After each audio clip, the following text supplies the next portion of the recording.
Hey guys, in this video, I'm showing you how to close out your Cash App account so you can delete your profile, remove your personal information, and walk away stress-free without leaving anything behind.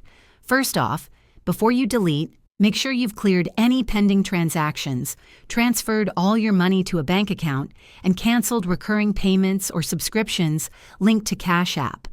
To start deletion, open the app, go to your profile settings, and scroll down to Close Account. You'll need to confirm your identity with a passcode or Touch ID. Here's a pro tip. If you're having trouble finding the option, contact Cash App support through the app. They'll guide you through final steps or help speed up the process. Don't forget, once your account is closed, you won't be able to recover past transaction history or linked data, so download any records you might need later. Also, keep in mind that closing your account removes your dollar cash tag too. Should deleting your Cash App feel confusing? Not anymore. Now you know exactly how to shut it down for good.